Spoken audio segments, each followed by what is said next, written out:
Hi friends, welcome back to Ammu's learning. ഇന്ന് നമുക്ക് 7th സ്റ്റാൻഡേർഡിലെ social science പഠിക്കാം.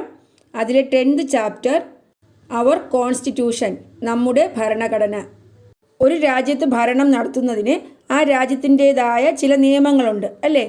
അതായത് രാജ്യത്തിൻ്റെ ബേസിക് ഐഡിയാസ്, പ്രിൻസിപ്പിൾസ്, ലോസ് ഇതെല്ലാം ഉൾപ്പെടുത്തിയാണ് ഒരു രാജ്യം ഭരണം നടത്തുന്നത്. അപ്പോൾ ഒരു രാജ്യത്തിൻ്റേതായ നിയമങ്ങളെല്ലാം ഉൾപ്പെടുന്ന ഒരു ഡോക്യുമെൻറ്റിനെയാണ് കോൺസ്റ്റിറ്റ്യൂഷൻ അല്ലെങ്കിൽ ഭരണഘടന എന്ന് പറയുന്നത്. അപ്പോൾ നമ്മുടെ രാജ്യത്തിൻ്റെ കോൺസ്റ്റിറ്റ്യൂഷൻ, ഭരണഘടനയെക്കുറിച്ചാണ് വിശദമായി ഈ ചാപ്റ്ററിൽ നമ്മൾ പഠിക്കുന്നത്. രാജ്യത്തെ 65ാമത് റിപ്പബ്ലിക് ഡേ സെലിബ്രേഷൻ്റെ ഒരു ഡിസ്ക്രിപ്ഷനാണ് കൊടുത്തിരിക്കുന്നത്. 65ാമത് റിപ്പബ്ലിക് ഡേ സെലിബ്രേഷൻ എന്ന് പറയുമ്പോൾ ഏത് ഇയറിലാണ്? 2014 ആണ്. 2014 65ാമത് റിപ്പബ്ലിക് ഡേ സെലിബ്രേഷൻ നടന്നത്. ന്യൂഡൽഹിയിൽ നടന്ന റിപ്പബ്ലിക് ഡേ സെലിബ്രേഷൻ്റെ ഫോട്ടോഗ്രാഫ്സ് ആണ് കൊടുത്തിരിക്കുന്നത്. When do we celebrate the republic day? നമ്മൾ എപ്പോഴാണ് റിപ്പബ്ലിക് ഡേ സെലിബ്രേറ്റ് ചെയ്യുന്നത്? ജാനുവരി 26 അല്ലേ? ജനുവരി 26 റിപ്പബ്ലിക് ഡേ ആഘോഷിക്കുന്നത്. എന്താണ് ജാനുവരി 26 പ്രത്യേകത? The Indian constitution officially came into force on 26 January 1950. 1950 ജനുവരി 26 ഇന്ത്യയിൽ ഔദ്യോഗികമായി ഒരു ഭരണഘടന നിലവിൽ വന്നത്. അതുകൊണ്ടാണ് ജാനുവരി 26 നമ്മൾ റിപ്പബ്ലിക് ഡേ ആയി ആഘോഷിക്കുന്നത്. What is mean by republic? എന്താണ് republic? Republic is a system in which the head of the state is an elected person. തിരഞ്ഞെടുക്കപ്പെടുന്ന ആൾ രാഷ്ട്രത്തലവനാകുന്ന സമ്പ്രദായമാണ് റിപ്പബ്ലിക് എന്ന് പറയുന്നത്. മനസ്സിലായോ? ഇലക്റ്റഡ് പേഴ്സൺ, തിരഞ്ഞെടുക്കപ്പെടുന്ന വ്യക്തിയായിരിക്കണം രാഷ്ട്രത്തലവൻ. അതിനെയാണ് റിപ്പബ്ലിക് എന്ന് പറയുന്നത്. അങ്ങനെ നമ്മുടെ കോൺസ്റ്റിറ്റ്യൂഷൻ എന്താ പറയുന്നത്? നമ്മുടെ രാജ്യത്തിൻ്റെ പ്രസിഡന്റ് ഒരു തിരഞ്ഞെടുക്കപ്പെടുന്ന വ്യക്തിയായിരിക്കണം, ഇലക്റ്റഡ് പേഴ്സൺ ആയിരിക്കണം. മനസ്സിലായോ? Who is the first president of independent India? സ്വതന്ത്ര ഇന്ത്യയിലെ ഫസ്റ്റ് പ്രസിഡന്റ് ആരാണ്? ഡോക്ടർ രാജേന്ദ്ര പ്രസാദ്. ഡോക്ടർ രാജേന്ദ്ര പ്രസാദ് ആണ് സ്വതന്ത്ര ഇന്ത്യയിലെ ഫസ്റ്റ് പ്രസിഡന്റ്. അങ്ങനെയാണെങ്കിൽ ഇന്ത്യയുടെ ഇപ്പോഴത്തെ പ്രസിഡന്റ് ആരാണ്? രാംനാഥ് കോവിന്ദ്. മനസ്സിലായോ? What is mean by constitution? എന്താണ് constitution? Constitution is an authentic document containing the basic ideas, principles and laws of a country. ഒരു രാജ്യത്തിൻ്റെ അടിസ്ഥാന ആശയങ്ങളും തത്വങ്ങളും അതുപോലെ നിയമങ്ങളും അടങ്ങിയ ഓതൻറ്റിക് ഡോക്യുമെൻ്റ്, ആധികാരിക പ്രമാണമാണ് കോൺസ്റ്റിറ്റ്യൂഷൻ എന്ന് പറയുന്നത്. മനസ്സിലായോ? Basic ideas, principles and laws of a country. The laws governing a country originate from its constitution. ഒരു രാജ്യത്ത് ഭരണം നടത്തുന്നതിനുള്ള നിയമങ്ങൾ ഈ കോൺസ്റ്റിറ്റ്യൂഷനിൽ നിന്നാണ് ഒറിജിനേറ്റ് ചെയ്യുന്നത്. Every country is ruled on the basis of its constitution. ഈ ഭരണഘടന അനുസരിച്ചാണ് എല്ലാ രാജ്യവും ഭരണം നടത്തുന്നത്. അപ്പോൾ എന്താണ് കോൺസ്റ്റിറ്റ്യൂഷൻ എന്ന് മനസ്സിലായല്ലോ. ഇനി ഒരു ജനാധിപത്യ രാജ്യത്തിൽ constitution is framed and modified as per the interest of the people. ജനങ്ങളുടെ താല്പര്യത്തിനനുസരിച്ചാണ് കോൺസ്റ്റിറ്റ്യൂഷൻ ഫ്രെയിം ചെയ്യുന്നത്. ജനങ്ങളുടെ താല്പര്യത്തിനനുസരിച്ച് നിർമ്മിക്കുന്ന കോൺസ്റ്റിറ്റ്യൂഷൻ ആയതുകൊണ്ട് തന്നെ ഇന്ത്യൻ കോൺസ്റ്റിറ്റ്യൂഷൻ എന്ന് പറയുന്നത് ഡെമോക്രാറ്റിക് പ്രോസസ്സിലൂടെ ഫോം ചെയ്തതാണെന്ന് പറയാം. ജനാധിപത്യ പ്രക്രിയയിലൂടെ ഫോം ചെയ്ത കോൺസ്റ്റിറ്റ്യൂഷനാണ് ഇന്ത്യൻ കോൺസ്റ്റിറ്റ്യൂഷൻ. ഇനി ഇന്ത്യൻ കോൺസ്റ്റിറ്റ്യൂഷൻ്റെ ഫ്രെയിമിംഗ്, നിർമ്മാണം എങ്ങനെയായിരുന്നു എന്ന് നോക്കാം. ഞാൻ ടെക്സ്റ്റ് വായിച്ച് സമയം കളയുന്നില്ല, കാരണം ഈ ചാപ്റ്റർ കംപ്ലീറ്റ് ആക്കേണ്ടതുണ്ട്. അപ്പോൾ ഇതിലുള്ള ക്വസ്റ്റ്യൻ ആൻസറിലൂടെ ഞാനിത് പറഞ്ഞു തരാം. When was the first meeting of the constituent assembly held? Constituent assembly, ഭരണഘടന നിർമ്മാണ സഭയുടെ ഫസ്റ്റ് മീറ്റിംഗ് എന്നായിരുന്നു? 9th December 1946. 1946 ഡിസംബർ 9 ഭരണഘടനാ നിർമ്മാണ സഭയുടെ ഫസ്റ്റ് മീറ്റിംഗ്. ഈ കോൺസ്റ്റിറ്റ്യൂവൻ്റ് അസംബ്ലിയുടെ ഫോർമേഷനോട് കൂടിയാണ് ഈ ഭരണഘടനാ നിർമ്മാണം ആരംഭിച്ചത്. Who was the acting chairman of the constituent assembly? ഈ കോൺസ്റ്റിറ്റ്യൂവൻ്റ് അസംബ്ലിയുടെ ഭരണഘടനാ നിർമ്മാണ സഭയുടെ ആക്ടിംഗ് ചെയർമാൻ ആരായിരുന്നു? താൽക്കാലിക അധ്യക്ഷൻ ആരായിരുന്നു? ഡോക്ടർ സച്ചിദാനന്ദ സിൻഹ. ഡോക്ടർ സച്ചിദാനന്ദ സിൻഹയാണ് acting chairman of the constituent assembly. അത് കഴിഞ്ഞ് who was elected as the chairman of the constituent assembly? Constituent അസംബ്ലിയുടെ ഇലക്റ്റഡ് ചെയർമാൻ, തിരഞ്ഞെടുക്കപ്പെട്ട പ്രസിഡന്റ് ആരായിരുന്നു? ഡോക്ടർ രാജേന്ദ്ര പ്രസാദ്. ഡോക്ടർ രാജേന്ദ്ര പ്രസാദ്, അതായത് സ്വതന്ത്ര ഇന്ത്യയിലെ ഫസ്റ്റ് പ്രസിഡന്റ് ആയിരുന്ന ഡോക്ടർ രാജേന്ദ്ര പ്രസാദാണ് elected chairman of the constituent assembly. Who was the chairman of the constitution drafting committee? Constitution drafting കമ്മിറ്റിയുടെ chairman ആരായിരുന്നു? ഇത് ഡ്രാഫ്റ്റിംഗ് കമ്മിറ്റിയാണ്, മറ്റേത് constituent assembly. Constitution drafting committee എന്ന് വെച്ചാൽ ഈ കോൺസ്റ്റിറ്റ്യൂവൻ്റ് അസംബ്ലി ഫംഗ്ഷൻ ചെയ്യാൻ തുടങ്ങിയത് ഒരുപാട് കമ്മിറ്റീസിലൂടെയാണ്. അതിലൊരു കമ്മിറ്റിയായിരുന്നു കോൺസ്റ്റിറ്റ്യൂഷൻ ഡ്രാഫ്റ്റിംഗ് കമ്മിറ്റി. കോൺസ്റ്റിറ്റ്യൂഷൻ്റെ ഒരു ഡ്രാഫ്റ്റ്, ഒരു കരട് തയ്യാറാക്കുക എന്നതായിരുന്നു ഈ കമ്മിറ്റിയുടെ റെസ്പോൺസിബിലിറ്റി. മനസ്സിലായോ? ഒരു ഡ്രാഫ്റ്റ് തയ്യാറാക്കുക. Doctor BR Ambedkar was the chairman of the committee. അപ്പോൾ who was the chairman of the constitution drafting committee? Doctor BR Ambedkar. Who is known as the architect of the Indian constitution? Indian ഭരണഘടനയുടെ ശില്പി എന്നറിയപ്പെടുന്നതും ആരാണ്? Doctor BR Ambedkar. മനസ്സിലായോ? അങ്ങനെ drafting കമ്മിറ്റിയിൽ doctor BR അംബേദ്കറിൻ്റെ നേതൃത്വത്തിൽ ഒരു ഡ്രാഫ്റ്റ് തയ്യാറാക്കി സമർപ്പിച്ചു. എന്നാണ് കോൺസ്റ്റിറ്റ്യൂഷൻ അപ്രൂവൽ കിട്ടിയത്, അംഗീകാരം കിട്ടിയത്? 26 നവംബർ 1949. മനസ്സിലായോ? 26 November 1949 constitution was approved by the constituent assembly. Which day is observed as the constitution day? ഭരണഘടനാ ദിനമായി ആചരിക്കുന്നത് ഏത് ദിവസമാണ്? 26 നവംബർ.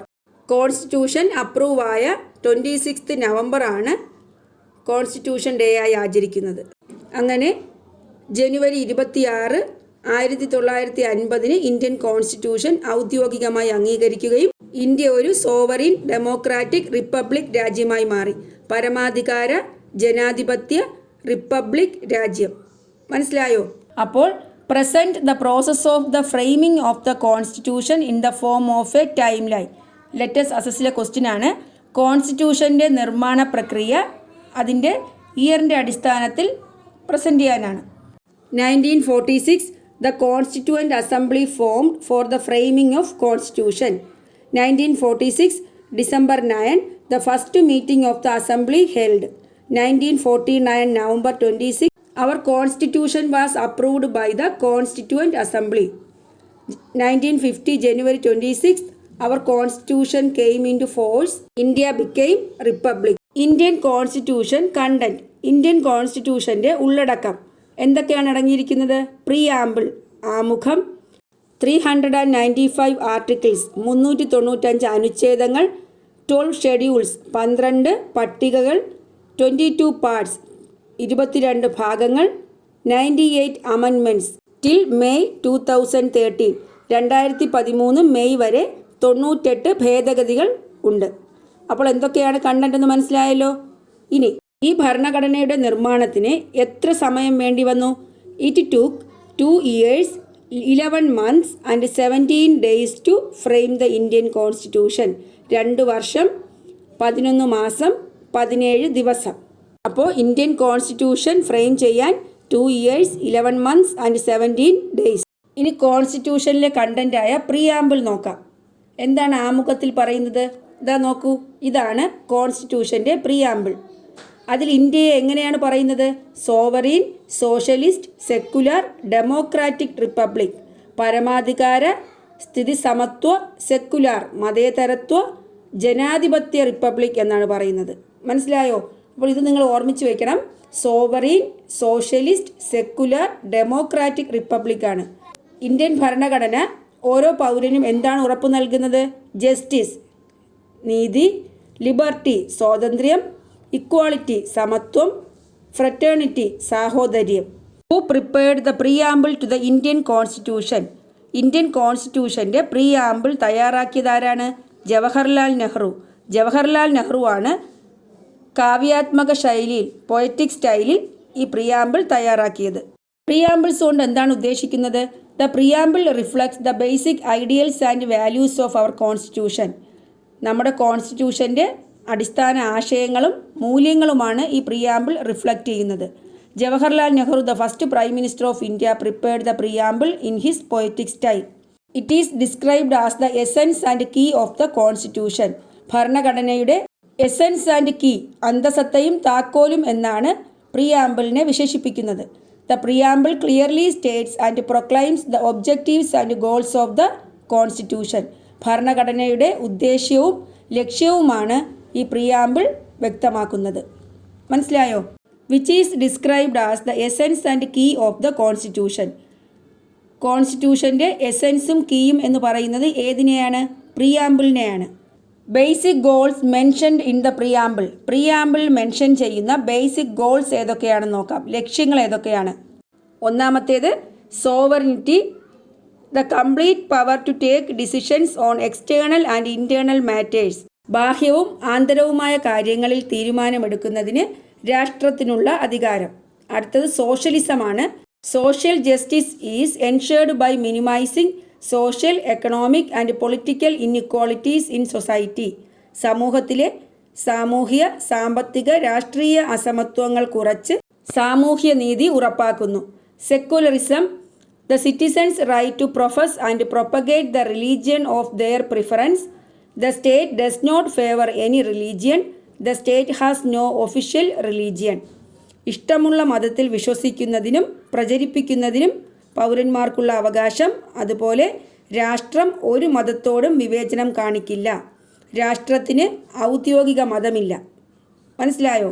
അടുത്തെന്താണ്? ഡെമോക്രസി, ജനാധിപത്യം. The government is run by the representatives elected by the people. ജനങ്ങൾ തിരഞ്ഞെടുക്കുന്ന ജനപ്രതിനിധികളിലൂടെ ഭരണം നടത്തുന്നു. അടുത്ത റിപ്പബ്ലിക്കാണ്. The head of the state is decided through election. രാഷ്ട്രത്തലവനെ തിരഞ്ഞെടുപ്പിലൂടെ നിശ്ചയിക്കുന്നു.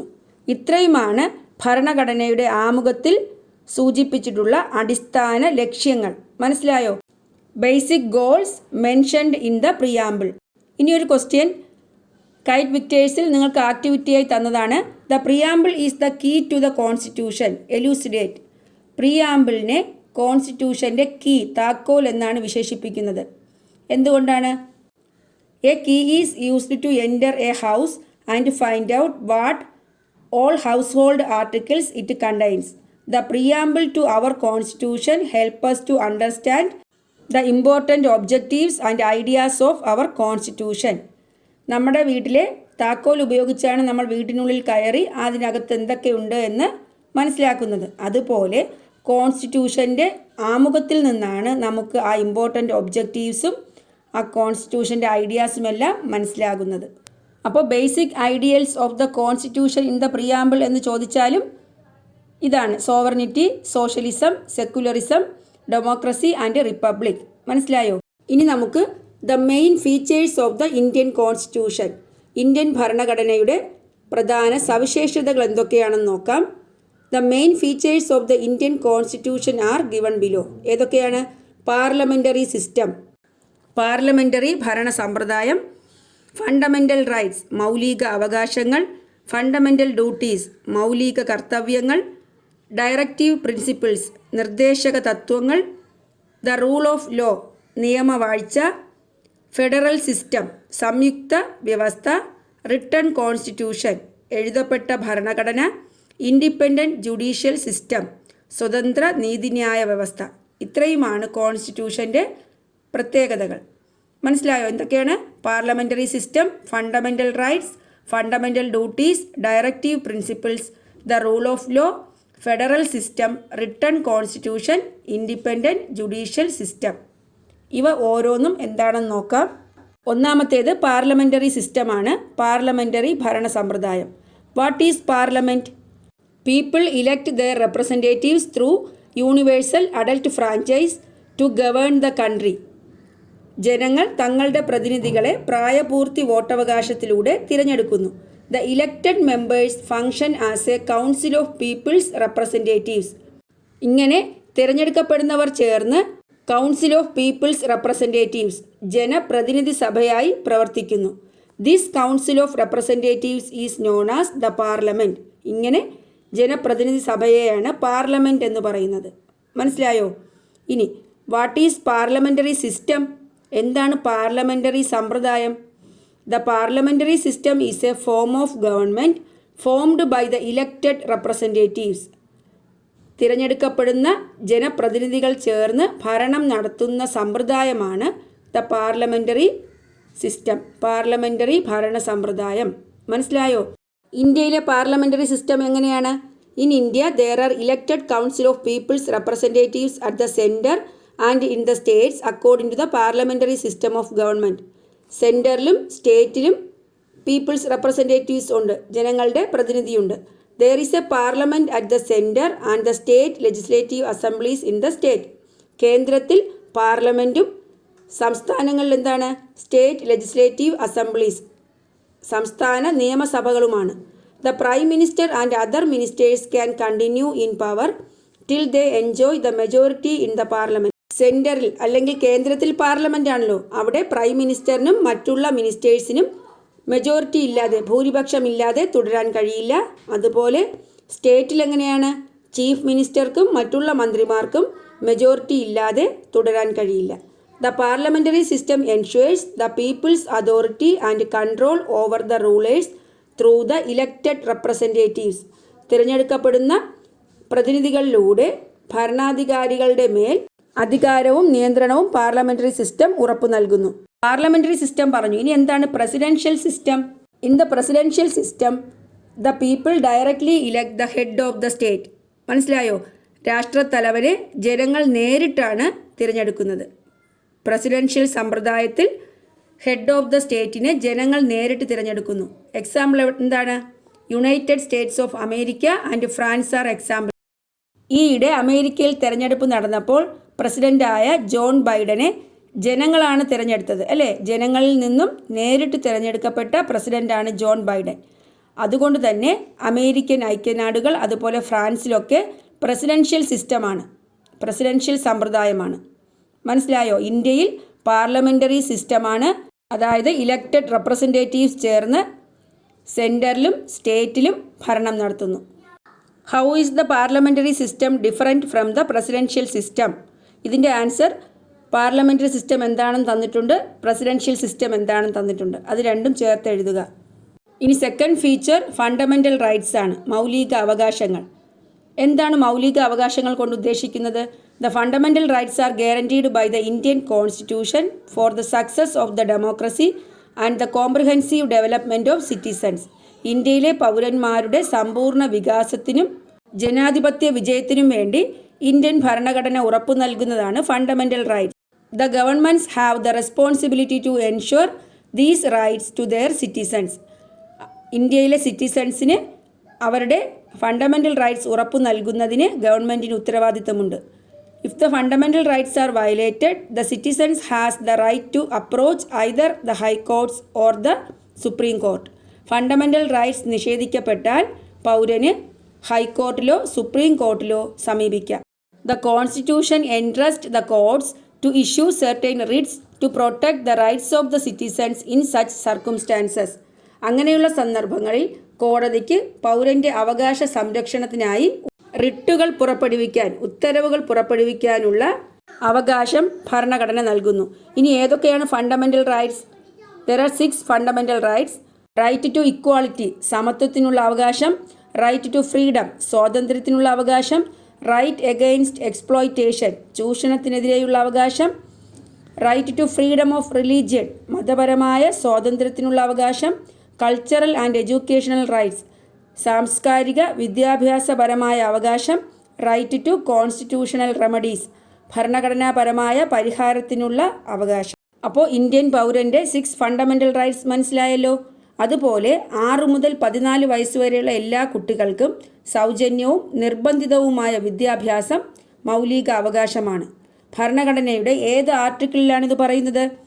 21A 21A അനുച്ഛേദത്തിലാണ് കുട്ടികളുടെ വിദ്യാഭ്യാസത്തെപ്പറ്റി പറയുന്നത്. അപ്പോൾ ഗുണമേന്മയുള്ള വിദ്യാഭ്യാസം എല്ലാ കുട്ടികൾക്കും ഉറപ്പുവരുത്തേണ്ടത് രാഷ്ട്രത്തിൻ്റെ ഉത്തരവാദിത്തമാണ്. അപ്പോൾ ഈ ഉത്തരവാദിത്തം നിറവേറ്റുന്നതിന് വേണ്ടിയുള്ള സർക്കാർ പദ്ധതിയായ സർവശിക്ഷ അഭിയാൻ്റെ ലോഗോയാണ് ഇവിടെ കൊടുത്തിരിക്കുന്നത്. വിദ്യാഭ്യാസ അവകാശം, സർവശിക്ഷ അഭിയാൻ, സർവരും പഠിക്കുക, സർവരും വളരുക. മനസ്സിലായോ? അപ്പോൾ what is the age limit of children to get free and compulsory education ensured by the constitution from 6 to 14 years? In which article of the Indian Constitution the right to education is included? ഏത് ആർട്ടിക്കിളിലാണ് പറയുന്നത്? Article 21A. ഇനി അടുത്തത് fundamental duties ആണ്, മൗലിക കർത്തവ്യങ്ങൾ. ഭരണഘടന fundamental duties guarantee ചെയ്യുന്നതിനോടൊപ്പം ഓരോ പൗരൻ്റെയും fundamental ഡ്യൂട്ടീസിനെ കുറിച്ചും പറയുന്നുണ്ട്. Fundamental duties are the duties of each and every citizen towards the nation that are to be performed compulsory. ഇന്ത്യയിലെ ഓരോ സിറ്റിസണും നിർബന്ധമായി അനുസരിക്കേണ്ട കടമകളാണ് ഫണ്ടമെൻ്റൽ ഡ്യൂട്ടീസ് എന്ന് പറയുന്നത്. The fundamental duties insist that citizen should respect the constitution and government institutions, protect environment and preserve the great Indian cultural heritage. എന്താണ് fundamental ഡ്യൂട്ടീസിൽ പറയുന്നത്? ഭരണഘടനയെയും ഭരണസ്ഥാപനങ്ങളെയും ആദരിക്കാനും പ്രകൃതിയെ സംരക്ഷിക്കാനും ഇന്ത്യയുടെ മഹത്തായ സാംസ്കാരിക പാരമ്പര്യം കാത്തുസൂക്ഷിക്കാനും മൗലിക കർത്തവ്യങ്ങൾ പൗരന്മാരെ പ്രേരിപ്പിക്കുന്നു. The society will progress smoothly only when every citizen performs his duties while enjoying his rights. മൗലിക അവകാശങ്ങൾ എൻജോയ് ചെയ്യുന്നതിനോടൊപ്പം അവരുടെ കർത്തവ്യങ്ങൾ കൂടി നിർവഹിച്ചാൽ മാത്രമേ നമ്മുടെ സമൂഹം നല്ല രീതിയിൽ പുരോഗതി പ്രാപിക്കുകയുള്ളൂ. The rights and duties are like the two sides of a coin.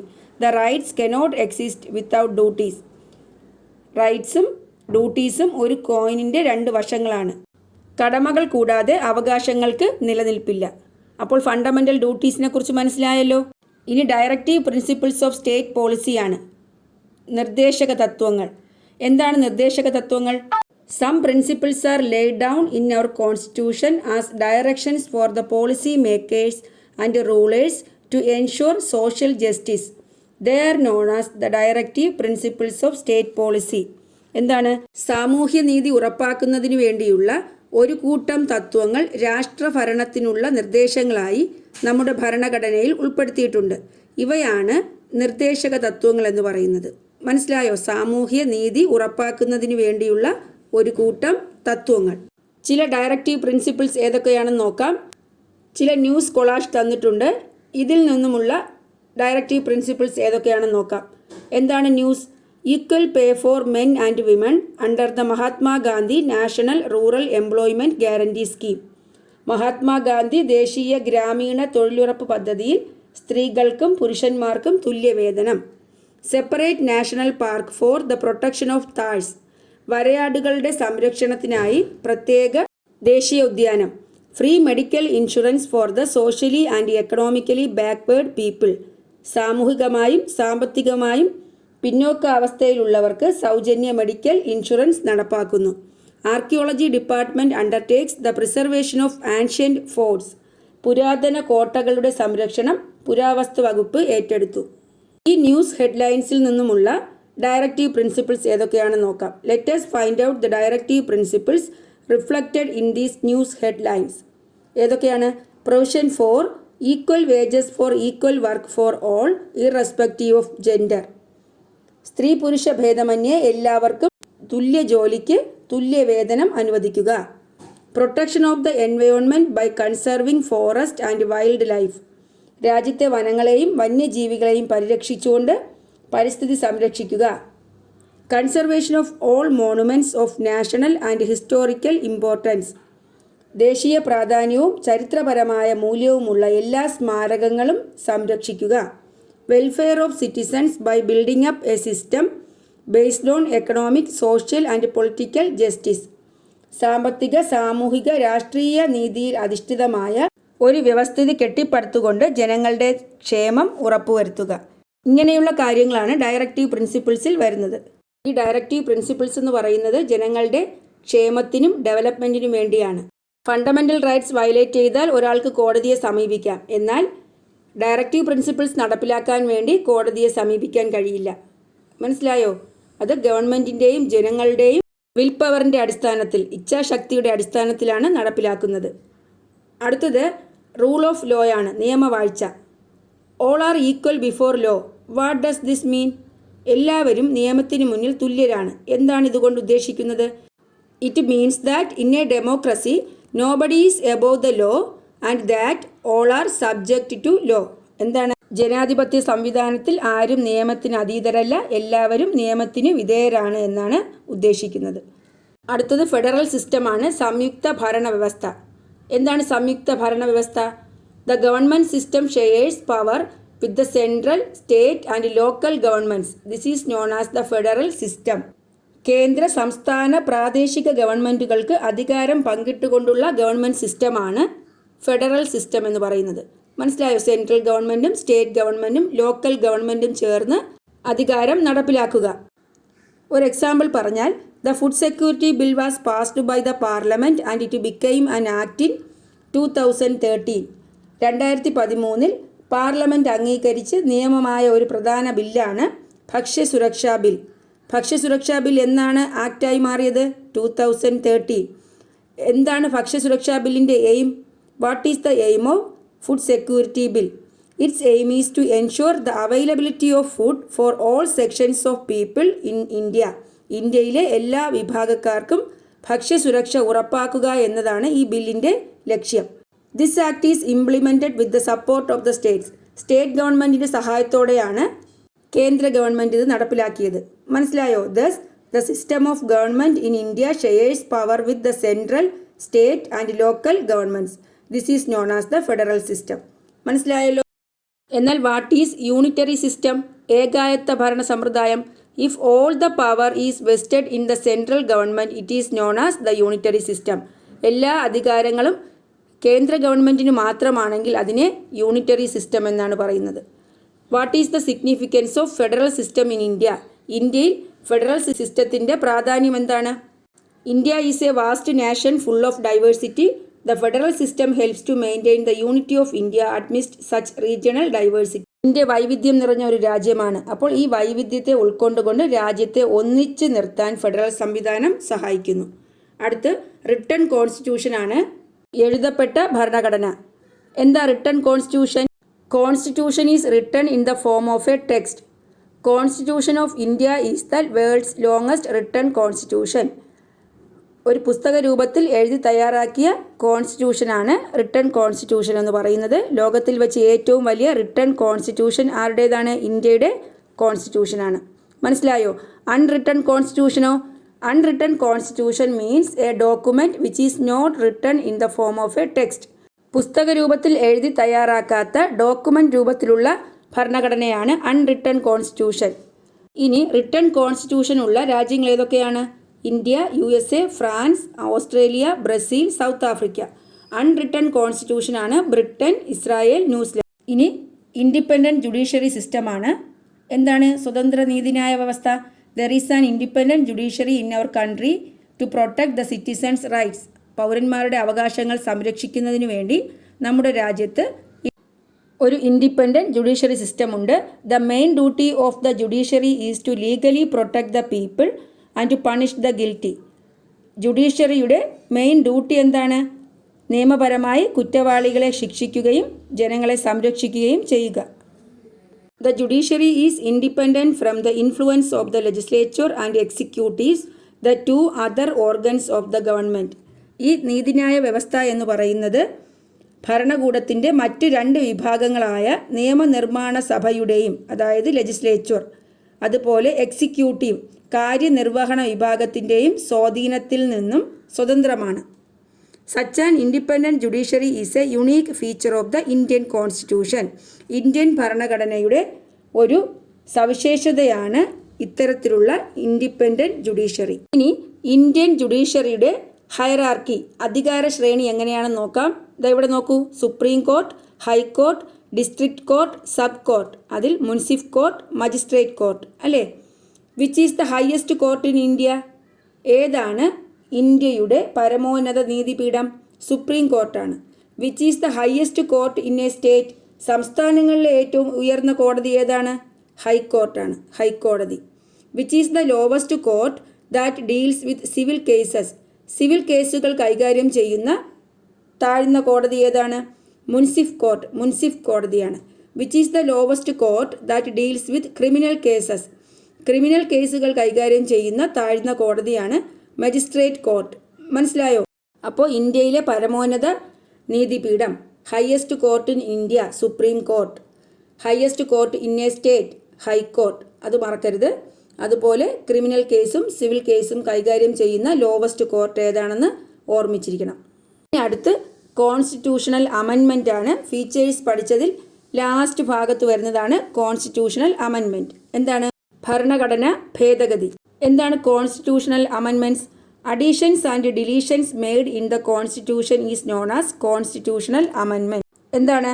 ഭരണഘടനയിൽ കൂട്ടിച്ചേർക്കലുകളും ഒഴിവാക്കലുകളും നടത്താറുണ്ട്. ഇതിനെയാണ് കോൺസ്റ്റിറ്റ്യൂഷണൽ അമെൻമെൻറ്റ്സ് അഥവാ ഭരണഘടനാ ഭേദഗതി എന്ന് പറയുന്നത്. The parliament has the power to modify the constitution as per the need of the time. കാലത്തിനനുസരിച്ച് ഭരണഘടനയിൽ ഭേദഗതി വരുത്താനുള്ള അവകാശം പാർലമെൻറ്റിനുണ്ട്. എന്നാൽ the basic principles of the constitution can never be changed. അടിസ്ഥാന തത്വങ്ങൾ മാറാൻ പാടില്ല. കോൺസ്റ്റിറ്റ്യൂഷൻ്റെ അടിസ്ഥാന തത്വങ്ങളിൽ മാറ്റം വരുത്താൻ പാടില്ല. Right to education became a fundamental right through a constitutional amendment made by the parliament in 2002 ഭരണഘടനാ ഭേദഗതിയിലൂടെയാണ് വിദ്യാഭ്യാസത്തിനുള്ള അവകാശം ഭരണഘടനയിലെ മൗലിക അവകാശങ്ങളിൽ കൂട്ടിച്ചേർക്കപ്പെട്ടത്. മനസ്സിലായോ? അപ്പോൾ റൈറ്റ് ടു എഡ്യൂക്കേഷൻ ഫണ്ടമെൻ്റൽ റൈറ്റ്സിൽ വന്നത് 2002 അമെൻമെൻറ്റ് വഴിയാണ്. അതുപോലെ the right to property was a fundamental right in the beginning but it was deleted from the list through the 44th amendment. തുടക്കത്തിൽ സ്വത്തിനു വേണ്ടിയുള്ള അവകാശം ഫണ്ടമെൻ്റൽ റൈറ്റിൽ ഉണ്ടായിരുന്നു. അത് 44ാം ഭേദഗതി 44th അമെൻമെൻറ്റിലൂടെ ഫണ്ടമെൻ്റൽ റൈറ്റ്സിൽ നിന്നും നീക്കം ചെയ്തു. Through which constitutional amendment the right to property was deleted from the fundamental right. 44th amendment 44th അമെൻമെൻറ്റിലൂടെയാണ് ഫണ്ടമെൻ്റൽ റൈറ്റിൽ നിന്നും സ്വത്തവകാശം നീക്കം ചെയ്തത്. അപ്പോൾ ഇത്രയും കാര്യങ്ങൾ മനസ്സിലായല്ലോ. അപ്പോൾ നമ്മൾ ഈ ചാപ്റ്ററിൽ പഠിച്ചത് കോൺസ്റ്റിറ്റ്യൂഷൻ എന്താണ്, stages of framing of the Indian constitution, Indian കോൺസ്റ്റിറ്റ്യൂഷൻ്റെ നിർമ്മാണത്തിൻ്റെ വിവിധ സ്റ്റേജ് പഠിച്ചു. Preamble and the basic goals of the constitution, ആമുഖം എന്താണ്, അതുപോലെ അതിൽ വരുന്ന ബേസിക് ഗോൾസ് ഏതൊക്കെയാണെന്ന് പഠിച്ചു. The basic features of the constitution, കോൺസ്റ്റിറ്റ്യൂഷനിൽ അടിസ്ഥാനപരമായ സവിശേഷതകൾ എന്തൊക്കെയാണെന്നും പഠിച്ചു. അപ്പോൾ ഈ ചാപ്റ്റർ കംപ്ലീറ്റ് ആയി. ഒരു ലെങ്തി വീഡിയോ ആണ്. അപ്പോൾ നിങ്ങൾക്ക് എൻ്റെ ക്ലാസ് ഇഷ്ടപ്പെട്ടു എങ്കിൽ നിങ്ങളെൻ്റെ ചാനൽ സബ്സ്ക്രൈബ് ചെയ്യുക, നിങ്ങളുടെ ഫ്രണ്ട്സിനൊക്കെ ഷെയർ ചെയ്യുക. Thanks for watching Ammu's learning.